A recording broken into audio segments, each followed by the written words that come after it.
Hey folks, this is Manuel from Steadybit, and I want to show you in this video how you can use the latest Datadog extension for Steadybit in order to check and improve your Datadog monitors.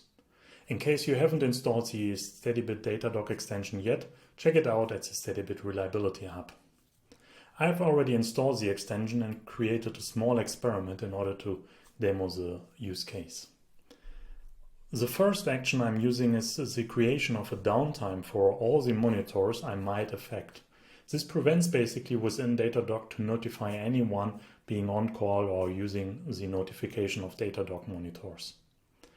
Then I'm isolating a specific container in order to check that Kubernetes is verifying that and checking that by an unhealthy health endpoint and basically restart that pod.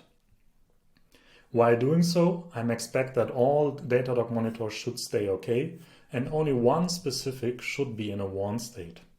In order to specify that, I benefit from the Steadybit discovery data, which makes all the Datadog monitors available in Steadybit, and I can specify that I want to check that it is at least once in a warn state for the given duration. Now let's run the experiment.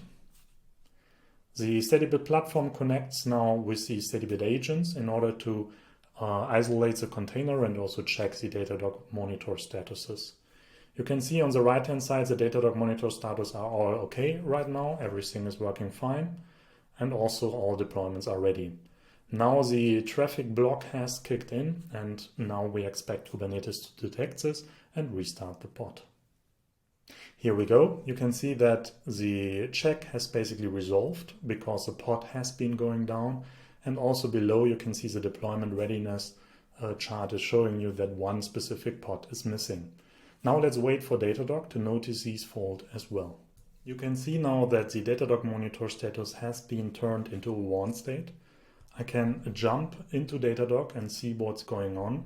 You can see that the Datadog is muted or by the downtime we have created, and still the monitor has detected the warn state after a given period of time. While doing the experiment, we are also sending events to Datadog in order to notify everyone that we are doing an experiment with certain targets, and we link these events to the host, to the servers, container, and so on, so that everyone is aware of it. Now let's wait for the experiment to complete. Alright, nice. Everything worked as expected. Steadybit has marked the experiment execution as completed and everything is fine. So that was the Datadog extension of Steadybit. Check it out at the Reliability Hub and try it yourself.